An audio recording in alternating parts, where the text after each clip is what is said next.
रास्ते में इस जगह पे रुके हैं। कितना सुंदर है, दूर दूर तक सिर्फ रोड है। यहाँ पेट्रोल 92 और 95 दो तरह का है, बट और क्या औसम व्यू यार, once in a lifetime view जिसको बोलते हैं ना। वो टिकट हमारा नहीं होता है, पर पर्सन का नहीं होता, वो पर कार का होता है। और तक जा पाती है, अटकती है कि क्या होता है।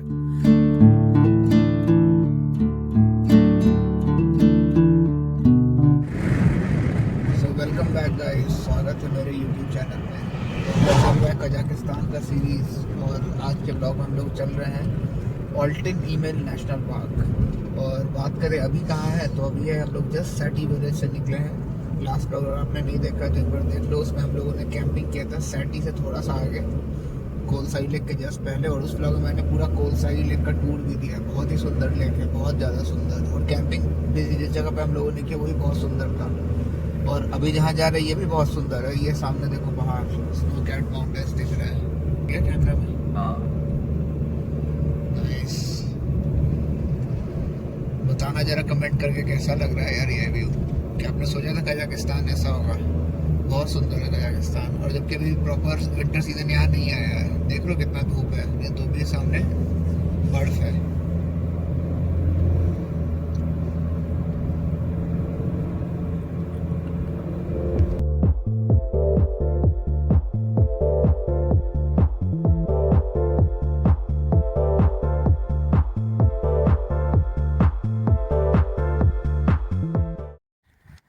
ये देखो रास्ते में इस जगह पे रुके हैं। कितना सुंदर है, दूर दूर तक सिर्फ रोड है, उस साइड और इस साइड। उधर दिख रहा है दूर में ना एक गाड़ी, उधर ऑफ रोडिंग कर रहा है। वो है अभी 4x4, अंदर कहीं जा रहा। और यहाँ दूर दूर में ना कई कई पहाड़ों में एक एक घर दिखेंगे, वैसा पहाड़ से उतर रहा था भी वैसा ही दिख रहा था। उधर देखो कितना दूर में छोटा सा कुछ है। एकदम पूरा खाली खाली है कजाकिस्तान। सिर्फ 2 करोड़ लोग हैं और इंडिया जितना बड़ा देश है। और देखो वो पीछे स्नो कैप्ड माउंटेन्स कितने सुंदर लग रहे हैं। वाह, उस पर धूप पर है ना, वो शाइन कर रहा है वहां पे।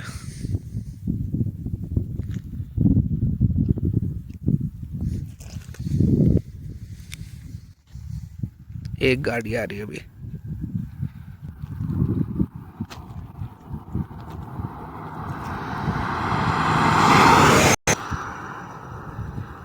देखो क्या स्पीड में जा रहा है गाड़ी।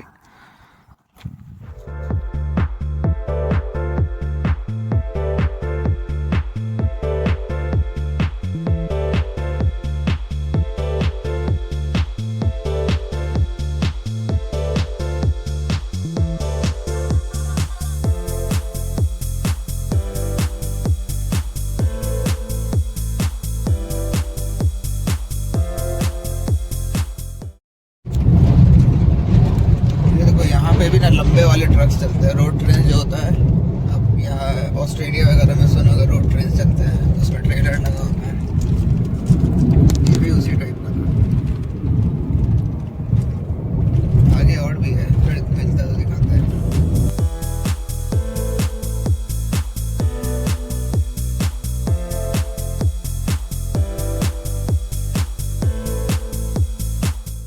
तो यहाँ भी हम लोग तेल डलाने के लिए रुके थे। और यहाँ पेट्रोल 92 और 95 दो तरह का, बट जिनसे मैंने कार रेंट किया है वो कंपनी ने बोला था 92 डलाने के लिए, तो मैं 92 डलाता हूँ। पेट्रोल 92 95 में क्या डिफरेंस है मुझे उतना आइडिया नहीं है, किसी को पता हो तो कमेंट में बताना। वैसे मैं एक बहुत इंटरेस्टिंग बात बताता हूँ अभी, जो कि आप लोग सरप्राइज़ हो जाओगे सुन के। वो बात यह है कि यहाँ पे पेट्रोल का प्राइस है 235 टेंगे, जिसका मतलब हुआ कि सिर्फ 38 37 38 रुपये। मतलब 1400 1500 में मेरा टैंक फुल हो गया पूरा गाड़ी का। 32 लीटर आटा 235 टेंगे के हिसाब से, और 7532 टेंगे हुए, जिसका मतलब हुआ 1500 के आसपास। कितना कम प्राइस है सोचो। आउट ऑफ नो वेयर ये पेट्रोल पंप है, चारों तरफ बिल्कुल खाली है। एक पेट्रोल पंप सामने में भी है, और बिल्कुल 37 38 रुपये लीटर पेट्रोल है, INR में अगर कन्वर्ट करो तो। वैसे मैं एक बात और बता दूं, यहाँ पे आपको अगर कार्ड से पे करना है तो आपको अंदर जाना पड़ता है। वो है ना, यहाँ पे हर पेट्रोल पंप पे वैसा सुपर स्टोर बना रहता है, वो अंदर में उधर सुपर स्टोर है। तो वहाँ जाइए और आपको बताना है आपका फ्यूल। जैसे मेरा ये 4 नंबर था, तो मैंने बताया कि मेरा 4 नंबर है, तो उनके सिस्टम में वहाँ कैमरा वैमरा लगा रहता है, और जितना भी हुआ वहाँ पे 4 नंबर पे दिखा दिया कि टोटल इतने टैंके का फ्यूल डाला है ये वो, और आप कार्ड से वहाँ पे कर दो। आपको कुछ नहीं बताना पड़ता कि इतना फ्यूल हुआ या नहीं हुआ, वहाँ पे पहले से पता होता है। वहाँ पे जब यहाँ पे फुल हो जाता है ना, तो वहाँ पे एक सिस्टम बता देता है कि 4 नंबर में इतना लीटर पेट्रोल आटा और उसका प्राइस इतना इतना हुआ। वो सीधा मशीन में एग्जैक्ट वो अमाउंट आ जाता है, वो उनको अमाउंट डालना भी नहीं पड़ता, डायरेक्ट मशीन में अमाउंट ही आ जाता है। सही सिस्टम है ये भी, क्योंकि खाली है तो यहाँ पे लोगों के पास मतलब ऐसा कुछ नहीं रहता कि पीछे भी लाइन लगा हुआ है तो हॉर्न मार रहा भाई जल्दी आओ बढ़ो आगे।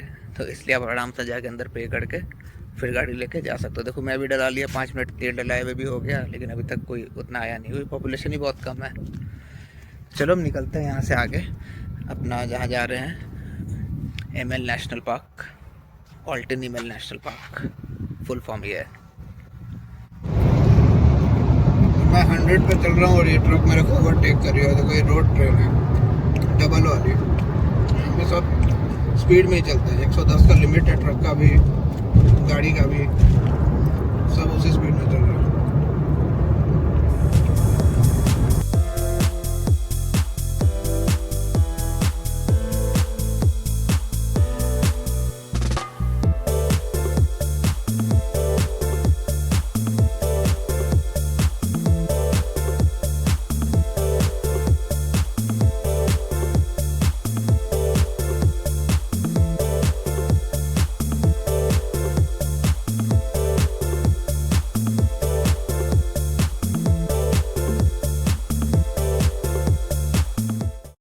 यहाँ से ऑल्टन ईमेल नेशनल पार्क बस बच रहा है आपका 30 किलोमीटर। और ये जो आप पीछे ट्रेल देख रहे हो, ये रोड नहीं है, रोड वहाँ पे वैसे है। अभी कोई गाड़ी जाएगी ना तो दिखेगा। हम लोग बस इसमें थोड़ा सा 400-500 मीटर अंदर आए हैं यहाँ का व्यू लेने के लिए, और क्या औसम व्यू यार, once in a lifetime view जिसको बोलते हैं ना, वो है once in a lifetime view. तो बस यहाँ 10 मिनट से खड़े हैं, देख रहे हैं, कुछ समझ ही नहीं आ रहा क्या बोले, स्पीचलेस। इतना सुंदर नहीं है इसे, जो कैमरे में नहीं आ रहा, एग्जैक्टली कैमरे में नहीं आ रहा, इतना सुंदर है क्या बताए ना। चारों तरफ देखो ना, सिर्फ खुला खुला खुला खुला। वाह, वो देखो वहाँ रोड है, वो गाड़ी जा रही है,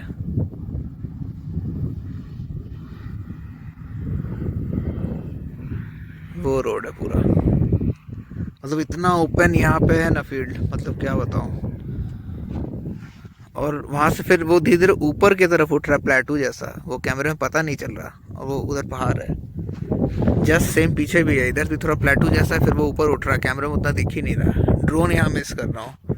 आप लोग का अगर कृपा रहा तो एक दिन ड्रोन भी आ जाएगा। बस ऐसे ही लाइक शेयर और सपोर्ट करते रहो यार।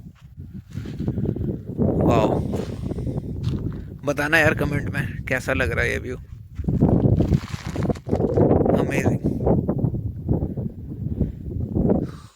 बस यहाँ सामने रोड है, यहाँ से 200-300 मीटर उधर प्लेन, बिल्कुल प्लेन। अब 150 के 200 के स्पीड पे गाड़ी है जाती है यहाँ, सू सू एकदम। देखो भाई कोई गाड़ी जा ही नहीं रही, एक ही गाड़ी गई उतनी देर में, जो अभी आपको दिखाया, अभी आ रही है एक गाड़ी उधर, ये देखो।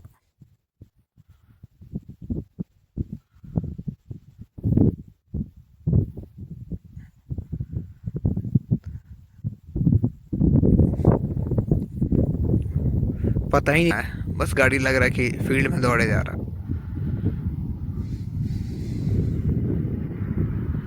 उधर रोड है सनसेट, हम लोग को जाना उसी साइड है, ऑल्टेनिबल नेशनल पार्क उस साइड ही है।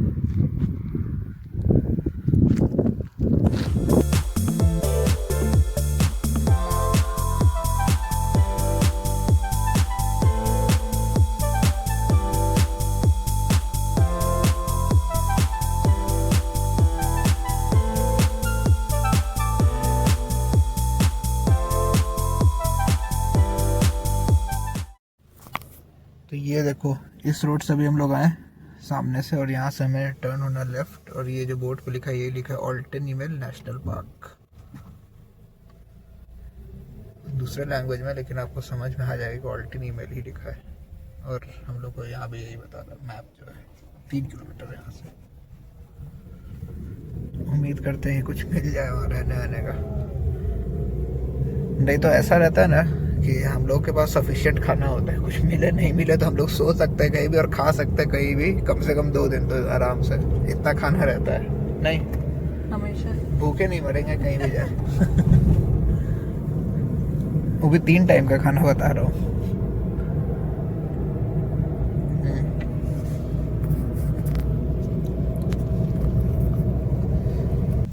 ये देखो आ गए हम लोग बस्सी विलेज में। ये विलेज में अच्छा अच्छा स्कूल भी है, बढ़िया सब।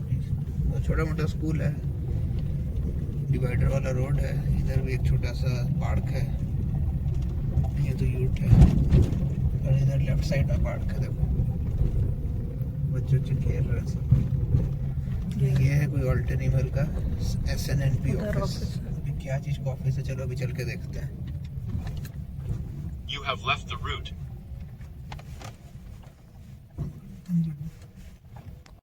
ऑल्टिन ईमेल नेशनल पार्क के विजिटर सेंटर में हमारी बात हो गई और टिकट वगैरह का मैं भी सब सारा जानकारी आपको देता हूँ, कैसे आप जा सकते हो और कैसे टिकट लेना होता है। तो क्योंकि वहाँ पे वीडियो बनाना अलाउड नहीं था, इसलिए मैं वहाँ पे आपको नहीं दिखा पाया, अभी बता रहा हूँ सब चीज़ यहाँ पे करके अपना सारा टिकट विकट लेके। तो क्या है कि शाम के 5:30 बजे ऑफिस बंद होती है ऑल्टिन ईमेल नेशनल पार्क का। जो बस्सी विलेज में विजिटर सेंटर है, जो मेन ऑफिस है, वो बंद होता है 5:30 में। तो हम लोग जस्ट पहुंचे थे 5:15 के आसपास, सिर्फ 15 मिनट बचे थे। हमें भी नहीं पता था कि कब बंद होता है, आने के बाद पता चला 5:30 में बंद हो जाता है। तो नेक्स्ट डे का हमें टिकट लेना था, और वो टिकट हमारा नहीं होता है, पर पर्सन का नहीं होता, वो पर कार का होता है। और पर कार में कितने आदमी जा रहे हैं उनका पासपोर्ट लगता है। तो हम लोगों का एक कार, वैसे जब मैं अंदर घुस रहा था तो बाहर मैं पूछा, मेरे को आइडिया नहीं था ना कि कैसे क्या करना है, बट मेरे को इतना पता था कि मेरी गाड़ी नहीं जाएगी वहाँ पे, मेरे को अभी तक यही मालूम था। तो उनमें जो बाहर गार्ड था वो हंसने लगा मेरी गाड़ी देख के कि नहीं ये गाड़ी तो नहीं जाएगी, कि मतलब 4x4 व्हीकल चाहिए, और ये मुझे आइडिया था कि यहाँ पे आके कोई गाड़ी रेंट करना होगा। बट जब मैं अंदर आया टिकट विकट लेने के लिए, तो उन्होंने मेरा गाड़ी वाड़ी सब देखा, और उन्होंने सिर्फ 3,500 3,774 एग्जैक्ट बता रहा हूँ, 3,774 टेंगे बस बोला। तो मेरे को कुछ समझ नहीं आया इतना कम कैसे, क्या मतलब। मेरे को लगा इतना मैं टिकट ले रहे हो तो ये गाड़ी देंगे, तो भाई 500 में कौन 4x4 देगा पूरे दिन आपको 150-200 मीटर घुमाने के लिए। तो एक्चुअली क्या था कि उन्होंने अलाउ कर दिया मेरे गाड़ी को ले जाने के लिए। अब बाकी ये तो कल पता चलेगा कहाँ तक जा पाती है, अटकती है कि क्या होता है। लेकिन हमें मिल गया, सिर्फ 500 का टिकट है एक गाड़ी का। तो हम लोगों ने वो टिकट ले लिया, और अब हम उन्होंने अपना पासपोर्ट दिया, पासपोर्ट में सब चीज़ रजिस्टर कर दिया, और मैं टिकट दिखाता हूँ वो कैसा दिखता है।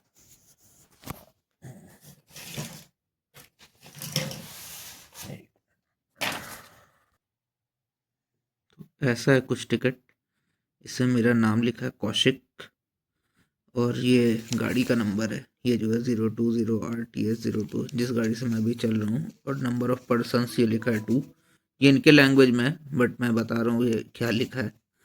और ये लिखा है आज के डेट में ये टिकट कटा है 2025, और 30 तारीख के लिए वैलिड है, एक दिन का। ये तो एक दिन का होता है, आप चाहो तो ये 2 दिन का भी ले सकते हो, तो फिर 2 दिन का आपको पैसा लगेगा, तो आप ऐसा कर सकते हो। और ये रहा बिल।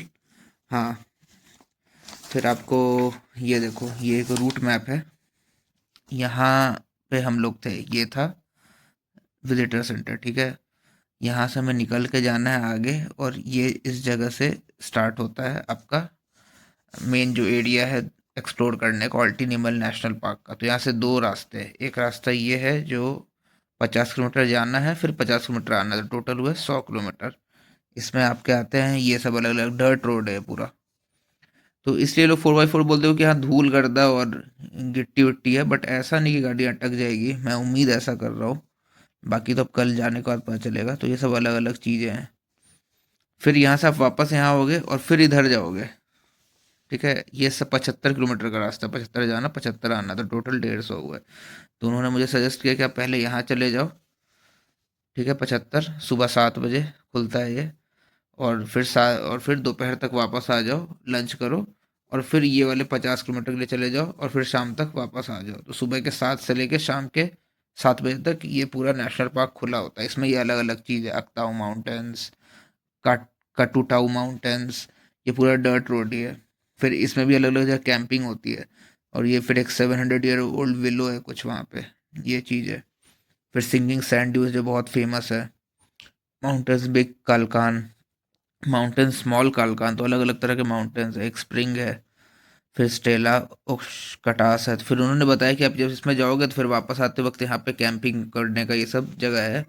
यहाँ पे होटल्स भी, मतलब यूट्स वगैरह मिल जाते हैं। लेकिन इसके लिए क्या है, जब आप यहाँ रुक जाओगे तो आपको फिर 2 दिन का टिकट लेना होगा, और हमने तो सिर्फ 1 दिन का लिया है, तो हम यहाँ कल रुक नहीं पाएंगे, हमें वापस यहाँ आना ही पड़ेगा। नहीं तो फिर हमें टिकट 2 दिन का लेना पड़ता, ये जो आप टिकट देख रहे हो। तो उम्मीद करते हैं आपको ऑल्टिन ईमेल नेशनल पार्क का सिस्टम क्या है ये समझ में आया होगा। ऐसा यूट्यूब पे आपको जानकारी नहीं मिलेगी, मैंने बहुत ढूंढा कहीं नहीं मिला, ये मैं यहाँ पे आया खुद ही पता चला, और मैं ये आप लोगों से शेयर कर रहा हूँ कि अगर कोई कजाकिस्तान आ रहा है और ऑल्टिन ईमेल नेशनल पार्क जाना चाहता है तो आपको क्या क्या करना पड़ेगा। तो ये बहुत ही इंफॉर्मेटिव बात मैंने बताई है, तो प्लीज़ इससे आगे कोई कजाकिस्तान आने वाला हो तो उसे ज़रूर शेयर कर देना, क्योंकि जो कजाकिस्तान आना चाहता होगा तो वो ऑब्वियसली कुछ एडवेंचर करना चाहता हो तभी कजाकिस्तान आ रहा होगा, नहीं तो फिर तो वो बाली और मालदीव से घूम रहा होता। तो खैर, और यहाँ की स्टे की बात करें तो मैंने इनसे ही पूछा कि भाई स्टे का क्या सिस्टम है। तो स्टे का यार यहाँ पे बहुत अजीब सिस्टम है, यहाँ पे पर पर्सन पैसा लेते हैं, मतलब पर रूम नहीं लेते यार। आप एक आदमी आओ, 2 आदमी आओ, वैसा होना चाहिए ना कि आप एक रूम का दे रहे हो, पर यहाँ पे पर पर्सन चार्ज होता है। ऐसा मतलब एक बेड अलग दे देते हैं और वाइफ का बेड अलग कर देते हैं, हस्बैंड अलग वाइफ अलग। तो अब मतलब हर कमरा ही है ऐसा, और पर पर्सन चार्ज लेते हैं, सबसे बड़ी बात है। तो 2,000 रुपये इनका खुद का पर पर्सन, इनका जो खुद का जो विजिटर सेंटर का होटल है, जो गेस्ट हाउस है, होटल नहीं गेस्ट हाउस बोलेंगे, जैसा अपना ये गवर्नमेंट गेस्ट हाउस वगैरह होता है ना, उस टाइप का ही है। तो उसमें ही हम लोगों ने देखा। तो फिर मैंने इनसे पूछा ट्रांसलेट करके, पूरा वो गूगल ट्रांसलेट से सारा चीज़ बात हो रहा था, और एक तो था कि जल्दी जल्दी ये वाली चीज़ पूरा समझ रहा था, ये जो इतना चीज़ है। तो मैं सोचा कि अब क्या करूं, होटल और ये बस्सी जो ये विलेज है, बिल्कुल आपने अभी देखा कितना खाली खाली था। तो अब इसमें कहाँ ढूंढते, और उनका कहना था कि इससे सस्ता आपको यहाँ कहीं मिलेगा नहीं। तो हम लोग को ज़्यादा दिमाग नहीं लगा, तो ठीक है, 2-2 हज़ार मतलब 4,000 रुपये हमारे लग गए इस गेस्ट हाउस में रुकने के। क्योंकि पर पर्सन चार्ज है भाई, पर रूम चार्ज नहीं है किस हिसाब से, मुझे समझ नहीं आ रहा। और सबसे बड़ी बात, रूम तो ठीक है, खाना ही, हाँ खाना का बात करूँ तो डिनर ब्रेकफास्ट और लंच सब देते हैं। तो मैं बोला कि भाई कल तो मैं लंच पे रहूंगा नहीं, सुबह तो 7 बजे निकल ही जाना है, डिनर कर लूंगा, ब्रेकफास्ट सुबह कर लूंगा, लंच का क्या। तो बोले कि लंच पैक करके दे देंगे। बोले चलो ठीक है भाई, पैसे ले रहे हो तो पैक ही करके दे दो। नहीं इतने पैसे अगर सिर्फ 2,000 लेते पूरे रूम का तो फिर मैं बोला छोड़ो लंच मत दो, लेकिन इन्होंने क्या किया कि पर पर्सन लिया, तो चलो ठीक है, दे दिए। हाँ, और सबसे बड़ी बात ये कि इस रूम का हम लोगों ने 4,000 दिया और इसमें अटैच बाथरूम ही नहीं है। यहाँ पे अटैच बाथरूम का सिस्टम ही नहीं है, प्राइवेट बाथरूम का। यहाँ पे आपको अलग ही से ही जाना पड़ता है। वो अलग बात है कि पूरा फ्लोर खाली है, आप अपना यूज़ करो, तो वो वाला सिस्टम है। और ये यहाँ का नहीं है, ये मोटा मोटी मैंने देखा पूरे सेंट्रल एशिया में, उज्बेकिस्तान में भी और कजाकिस्तान में भी, अगर किसी होटल में अटैच बाथरूम है तो वो बाकायदा हेड, मतलब हेडिंग ऐसे देख लेंगे विथ प्राइवेट बाथरूम, मतलब बहुत बड़ी चीज़ है विथ प्राइवेट बाथरूम यहाँ पे। तो अब खैर क्या बोले। एक बार रूम दिखा देता हूँ आप। तो देखो ये रूम है, और आयुषी आते ही बिल्कुल सो गई, बोल रही मेरा मुंह मत दिखाओ। हम लोगों ने अपना सामान वामान सब निकाल लिया, चेंज वेंज कर लिया, और इधर सब चीज़ चार्ज में लगा दिया है, क्योंकि कल कैंपिंग के तो लाइट वेट सब चार्ज करना था। ये डिस्चार्ज हो गया था, 360 चार्ज कर रहे हैं। फिर अपना पावर बैंक है, ये फ़ोन दोनों चार्ज किया मैं अपना, आयुषी अपना, और उसके अलावा फिर घड़ी वड़ी भी है। और कुछ आयुषी कुछ बोलना? नहीं कुछ नहीं, सो रही हो? ठीक है, गुड नाइट। और बाकी ये माइक वाइक है तो ये सब चीज़ भी चार्ज करना होता है। तो हमारे पास उतना बड़ा सेटअप अभी नहीं है कि एक आप इको फ्लो टाइप का जो होता है, इन्वर्टर टाइप का, वो आप लेके कैंपिंग के लिए चलो। और वो भी हम लोग इंडिया से बाहर है तो उतना लेके चलना पॉसिबल भी नहीं है, तो इसलिए ऐसा हम लोग रेगुलर कैंपिंग भी नहीं कर सकते। सब चीज़ चार्ज करना भी ज़रूरी है, इसलिए रूम लेना भी ज़रूरी है, सिर्फ कैंपिंग नहीं कर सकते। तो चलो खैर, ये इन्फॉर्मेशन आपको पसंद आया होगा ऑल्टीनिमल नेशनल पार्क का। क्योंकि ऐसा बहुत कम जगह अवेलेबल है यूट्यूब पे, अगर अवेलेबल हो तो अच्छी बात है, मैंने तो नहीं देखा। हाँ, तो चलो नेक्स्ट ब्लॉग का वेट करो, उसमें हम लोग एक्सप्लोर करेंगे ऑल्टीनिमल नेशनल पार्क को। बड़ी चीज़ है क्योंकि यहाँ भी काफ़ी कम इंडियंस आते हैं, बाकी सब जगह कजाकिस्तान में इंडियंस को देखा, और यहाँ पे तो पूरा बस्ती खाली ही है इंडियंस का, यहाँ तो कजाकी ही लोग नहीं है, बिल्कुल खाली खाली है। चलो कल नेक्स्ट ब्लॉग का वेट करो, उसमें हम लोग देखेंगे क्या क्या देखने को वहाँ मिलता है, और कितना सुंदर है, और जितना सुना है उतना ही सुंदर है या उससे ज़्यादा सुंदर है, वो आपको नेक्स्ट ब्लॉग में देखने को मिलेगा। तो चलो मिलते हैं नेक्स्ट ब्लॉग में, तब तक के लिए बाय बाय। और हाँ, लाइक शेयर सब्सक्राइब ज़रूर कर देना।